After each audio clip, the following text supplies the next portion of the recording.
നമസ്കാരം കൂട്ടുകാരെ.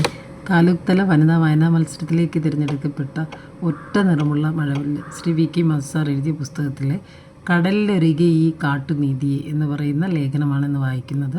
സ്നേഹബന്ധത്തിന് ഈ ഭൂമിയിൽ വിലയില്ല, എല്ലാം പണത്തിന് വേണ്ടി മാത്രം. മനസാക്ഷിയുള്ള മനുഷ്യരുടെ കരളലിയിക്കുന്ന ഈ നിലവിളി കേരളത്തെ പിടിച്ചുലയ്ക്കുകയാണ്. ഈ കുറിപ്പെഴുതി വെച്ച് ജീവനൊടുക്കിയത് വെഞ്ഞാറമൂട്ടിലെ ഷാഹിന എന്ന യുവ ഡോക്ടറാണ്. പ്രണയത്തിൻ്റെ പറുദീസയിൽ ചിത്രശലഭത്തെപ്പോലെ പാറി നടന്ന പെൺകുട്ടി. പ്രണയാതുരനായി അഭിനയിച്ച കാമുകൻ്റെ കാപട്യം തിരിച്ചറിയാതെ തൻ്റെ സ്വപ്നങ്ങളിലേക്ക് ചിറകു വിടർത്തി പറക്കുകയായിരുന്നു അവൾ. വിവാഹാലോചനയിലേക്ക് എത്തിയപ്പോഴാണ് കാമുകൻ്റെയും കുടുംബത്തിൻ്റെയും പണക്കൊതിയും ആർത്തിയും അവൾ തിരിച്ചറിഞ്ഞത്. കൊല്ലം നിലമേൽ സ്വദേശിയായ വിസ്മയ എന്ന BA-MS വിദ്യാർത്ഥിനി ജീവനൊടുക്കിയത് വിവാഹശേഷമാണ്. സ്ത്രീധനം കുറഞ്ഞുപോയി എന്ന കാരണത്താൽ അനുഭവിക്കേണ്ടി വന്ന ക്രൂരമായ പീഡനങ്ങൾ അവളെ ആകെ തകർത്തു കളഞ്ഞു. ആത്മഹത്യയിൽ അഭയം പ്രാപിക്കാൻ അവൾ തീരുമാനിച്ചത് അങ്ങനെയാണ്. പടച്ചോൻ പോലും നിന്നോട് പൊറുക്കൂല സുഹേൽ എന്ന് എഴുതി വെച്ച് ആത്മഹത്യ ചെയ്ത ആലുവയിലെ മൊഫിയ പർവീൻ്റെ മരണത്തിനുത്തരവാദിയായി മാറിയത് ഭർത്താവിൻ്റെയും വീട്ടുകാരുടെയും ക്രൂരമായ പീഡനം മാത്രമല്ല, നീതി തേടിയെത്തിയ പോലീസ് സ്റ്റേഷനിൽ നേരിടേണ്ടി വന്ന കൈപ്പേറിയ അനുഭവങ്ങൾ കൂടിയാണ്. 25-കാരിയായ ഉത്രയുടെ അനുഭവം വേറൊന്നായിരുന്നു. സ്വന്തം ഭാര്യയെ പാമ്പിനെ കൊണ്ട് കടിപ്പിച്ചു കൊല്ലുകയും എന്ന കേട്ടുകേൾവിയില്ലാത്ത ക്രൂരകൃത്യമാണ് ഭർത്താവ് അവൾക്കായി ഒരുക്കി വെച്ചത്. വിദ്യാസമ്പന്നരും താരതമ്യേന സാമ്പത്തിക ശേഷിയുള്ളവരുമായ കുടുംബങ്ങളിലെ പെൺകുട്ടികൾക്ക് സ്ത്രീധനത്തിൻ്റെ പേരിൽ നേരിടേണ്ടി വന്ന ദുരനുഭവങ്ങളാണ് മേൽ വിവരിച്ചത്. വിവാഹം പെൺകുട്ടികൾക്ക് പേടി സ്വപ്നമായും പ്രണയം ദുരന്തമായും മാറുന്ന വർത്തമാനകാലത്തിലൂടെയാണ് കേരളം കടന്നുപോകുന്നത്. സമൂഹത്തിലെ ഉന്നത ശ്രേണികളിൽ വിഹരിക്കുന്നവരുടെ അവസ്ഥ ഇത്തരത്തിൽ ദുരിതപൂർണമാണെങ്കിൽ, ദാരിദ്ര്യത്തിലും ജീവിത പ്രയാസങ്ങളുടെ നടുവിലും ജീവിക്കുന്ന സാധാരണക്കാരും പാവപ്പെട്ടവരുമായ പെൺകുട്ടികളുടെ സ്ഥിതി എത്ര ദാരുണമായിരിക്കും. പെൺകുട്ടികൾക്ക് പോഷകാഹാരമോ നല്ല വിദ്യാഭ്യാസമോ നൽകുന്നതിനേക്കാൾ അവർ ജനിക്കുന്നത് മുതലുള്ള രക്ഷിതാക്കളുടെ കരുതൽ, എന്നോ നടക്കാനിരിക്കുന്ന വിവാഹത്തിന് വേണ്ടിയുള്ള ധനസമ്പാദനമാണ്. ഇന്ത്യയിലെ 90% വിവാഹങ്ങൾ നടക്കുന്നത് മാതാപിതാക്കളുടെ തീരുമാനപ്രകാരമാണെന്നാണ് പഠനങ്ങൾ വെളിവാക്കുന്നത്. 20-ാം നൂറ്റാണ്ടിൻ്റെ അന്ത്യദശകങ്ങളിൽ 20% പേർക്ക് മാത്രമാണ് സ്വന്തം വിവാഹത്തിൽ അഭിപ്രായം പറയാനുള്ള അവകാശമുണ്ടായിരുന്നത്. 21-ാം നൂറ്റാണ്ടിൻ്റെ ആദ്യ ദശകങ്ങളെത്തുമ്പോൾ ഇത് 40%-ആയി ഉയർന്നു.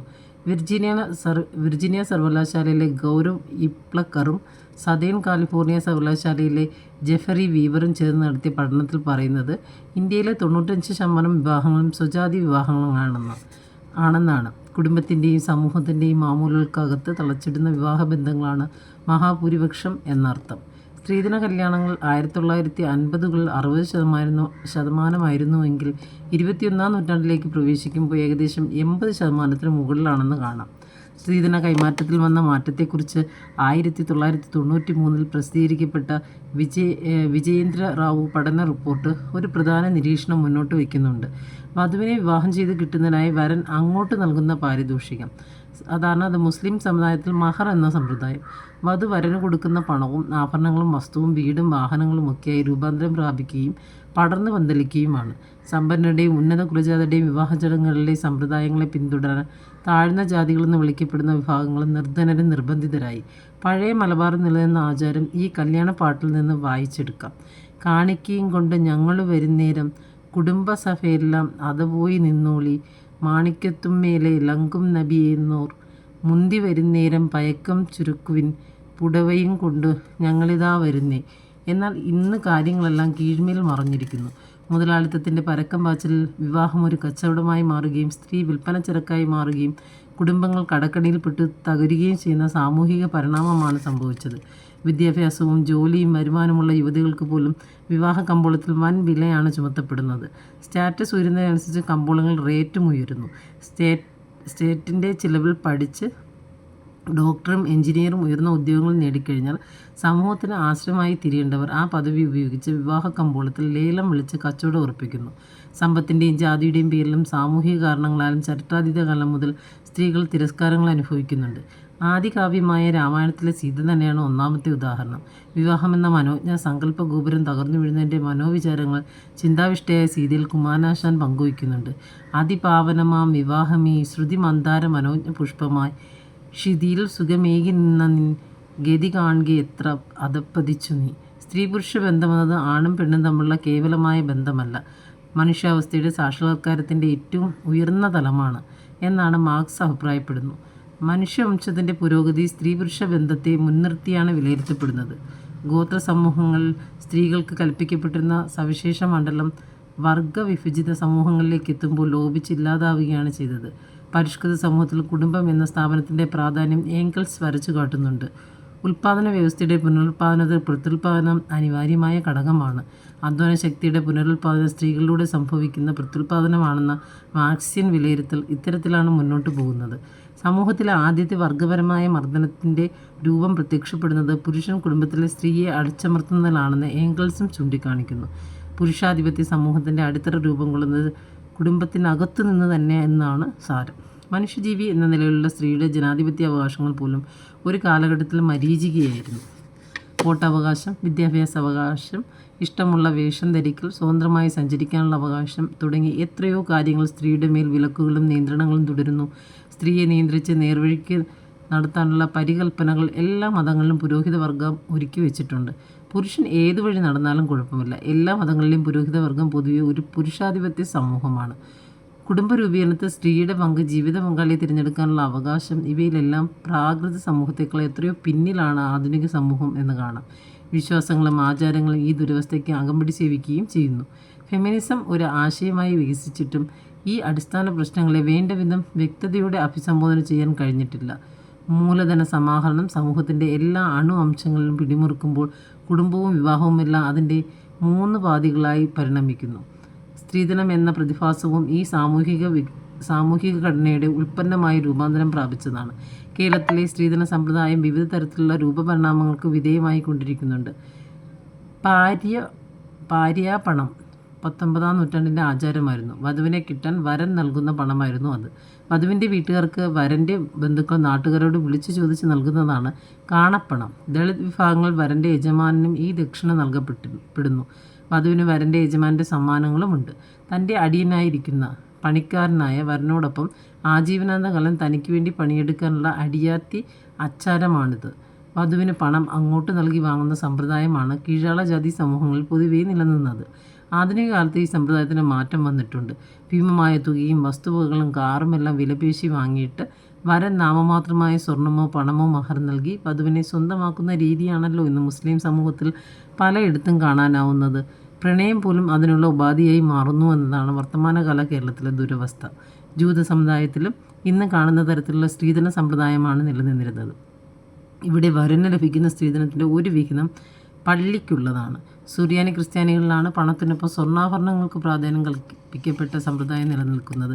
ചൈനയിൽ മണവാട്ടിക്കുള്ള സമാനമായും ആഫ്രിക്കയിൽ ലോബോള എന്ന പേരിലും സ്ത്രീധന സമ്പ്രദായം നിലനിന്നതായിട്ടാണ് പഠനങ്ങൾ വ്യക്തമാക്കുന്നത്. കൊളോണിയൽ ഭരണവും നവോത്ഥാന പ്രസ്ഥാനങ്ങളും നൽകിയ ഉണർച്ച അടിയാൻ സമ്പ്രദായത്തിൻ്റെയും ജാതി വിവേചനത്തിൻ്റെയും തകർച്ചയ്ക്കിടവരുത്തി. സ്ത്രീധന സമ്പ്രദായങ്ങളിലും മാറ്റം വരുത്തി. നമ്പൂതിരിമാരുടെയും സുറിയാനി ക്രിസ്ത്യാനികളുടെയും ഇടയിൽ മാത്രം നിലനിന്നിരുന്ന ഇന്നത്തെ രൂപത്തിലുള്ള സ്ത്രീധന സമ്പ്രദായം ഒരു പൊതു മാതൃകയായി സ്വീകരിക്കപ്പെട്ടു. ആദ്യകാലങ്ങളിൽ സ്ത്രീകളെ വാങ്ങാൻ വരൻ്റെ വീട്ടുകാർ പണം നൽകുകയാണ് ചെയ്തിരുന്നതെങ്കിൽ വധുവിനെ ജീവിതകാലം മുഴുവൻ പരിപാലിക്കാനാണ് വരൻ്റെ വീട്ടുകാർക്ക് പണം നൽകുന്നതിനാൽ ലജ്ജാകരമായ അവകാശവാദവും നിലനിൽക്കുന്നുണ്ട്. വിവാഹ കമ്പോളത്തിൽ വരന് എന്ത് കിട്ടും, വധുവിന് എന്ത് കൊടുക്കും എന്ന തരത്തിലുള്ള കൊടുക്കൽ വാങ്ങലുകളുടെ ഇടനിലക്കാരായി വിവാഹ ദല്ലാളന്മാരും വരൻ്റെ അടുത്ത ബന്ധങ്ങളും രംഗത്തിറങ്ങുന്നു. എന്തെന്നാൽ വിലപേശി ഉറപ്പിക്കുന്ന തുകയുടെ ഒരു നിശ്ചിത ശതമാനം കമ്മീഷനായി ഇവർക്കും ലഭിക്കുന്നു. ഇന്ത്യയിൽ സ്ത്രീധനവുമായി ബന്ധപ്പെട്ട ദുരുപയോഗങ്ങളുടെ വ്യാപ്തിയും തീവ്രതയും സ്ത്രീകളുടെ ജീവിതത്തെ വിനാശത്തിലേക്ക് തള്ളിവിടുകയും വ്യവസ്ഥിതിയുടെ ഹീനമായ ഈ ആഘാതത്തിൽ ജീവിതങ്ങൾ തകർന്നടിയുകയും ചെയ്യുന്നു. സ്ത്രീധനവുമായി ബന്ധപ്പെട്ട ആത്മഹത്യകളും ഗാർഹിക പീഡനങ്ങളും ഇന്ന് നടത്തിക്കൊണ്ടിരിക്കുന്ന വാർത്തകളാണ്. National crime records bureau of ഇന്ത്യയുടെ കണക്കുകൾ പ്രകാരം 2020 മാത്രം ഇന്ത്യയിൽ 7000 സ്ത്രീധന മരണങ്ങൾ റിപ്പോർട്ട് ചെയ്യപ്പെട്ടിട്ടുണ്ട്. വരൻ്റെ ബന്ധുക്കൾക്ക് തൃപ്തികരമായ സ്ത്രീധനം ലഭിക്കാത്തതിൻ്റെ പേരിൽ ഭർതൃഗൃഹത്തിൽ ശാരീരികമായും മാനസികമായും ക്രൂരപീഡനങ്ങളും അവഗണനയും സഹിച്ചുകൊണ്ട് ജീവിക്കുന്ന സ്ത്രീകളുടെ സംഖ്യ എത്രയോ വലുതാണ്. വീട്ടടിമകളായും ലൈംഗിക ഉപകരണങ്ങളായും പേറ്റുയന്ത്രങ്ങളായും എത്രയോ സ്ത്രീകൾ കണ്ണീരൊഴുക്കി തങ്ങളുടെ ദുർവിധിയെ പഴിച്ചുകൊണ്ട് ജീവിക്കുന്നു. മനുഷ്യവിരുദ്ധമായ ഈ സമ്പ്രദായം ഇന്ത്യയിൽ നിയമം മൂലം നിരോധിക്കപ്പെട്ടിട്ടുള്ളതാണ്. 1961 സ്ത്രീധന നിരോധന നിയമം നിലനിൽക്കുമ്പോഴാണ് ഒഴിവാക്കാനാവാത്ത നാട്ടുനടപ്പായി സ്ത്രീധനം അരങ്ങുവാഴുന്നത്. പൊതുവെ സമസ്ത മണ്ഡലങ്ങളിലും വ്യത്യസ്തമെന്ന് വിവക്ഷിക്കപ്പെടുന്ന കേരളത്തിലാണല്ലോ സ്ത്രീധന പീഡനത്തിൻ്റെയും ആത്മഹത്യകളുടെയും കൊലപാതകങ്ങളുടെയും പരമ്പരകൾ ആവർത്തിച്ചു കൊണ്ടിരിക്കുന്നത്? വിവാഹമെന്ന സാമൂഹിക പ്രക്രിയയിൽ ഇന്നും വലിയ സ്വാധീനം ചെലുത്തിക്കൊണ്ടിരിക്കുന്ന മതസംഘടനകൾ എന്തേ ഇക്കാര്യത്തിൽ മൗനം പാലിക്കുന്നു? സാമുദായിക സംഘടനകൾ എന്തേ നിശബ്ദത പുലർത്തുന്നു? ചില പുരോഗമന പ്രസ്ഥാനങ്ങൾ ഈ വിപത്തിനെ തുറന്നു കാണിക്കാനും വിവാഹത്തെ വിശുദ്ധമാക്കി ലിംഗസമത്വമെന്ന ആശയത്തിലേക്ക് വികസിപ്പിക്കാനും ശ്രമിക്കുമ്പോൾ എന്തേ വിമർശിക്കപ്പെടുന്നു? സ്ത്രീധനത്തിൻ്റെ പേരിൽ പ്രണയങ്ങൾ എറിഞ്ഞുടച്ചവരും ജീവിതത്തിന് സ്വയം വിരാമമിട്ടവരും സ്വയം ഓരോ കലാപങ്ങളാണ് നിർവഹിച്ചത്. പക്ഷേ കത്തിപ്പടരേണ്ടതിന് പകരം സ്വയം എരിഞ്ഞടങ്ങിയിട്ട് ആർക്ക് എന്ത് പ്രയോജനം? സ്ത്രീജന്മം പാപജന്മമാണെന്ന് വിശ്വസിച്ച് പെൺഭ്രൂണഹത്യകൾ പെരുകുന്ന രാജ്യമായി 21-ാം നൂറ്റാണ്ടിലും ഇന്ത്യ മുന്നേറിക്കൊണ്ടിരിക്കുന്നു. ഇതിൽ നിന്ന് നാം പാഠം പഠിച്ചേ മതിയാകൂ. സ്ത്രീകളുടെ ഇടയിൽ സ്ത്രീധനത്തിനെതിരായ ബോധവൽക്കരണം നടത്തി നാം മേനി നടിക്കുകയാണ്. ആ ബോധവൽക്കരണം നടക്കേണ്ടത് പുരുഷന്മാരുടെ ഇടയിലല്ലേ?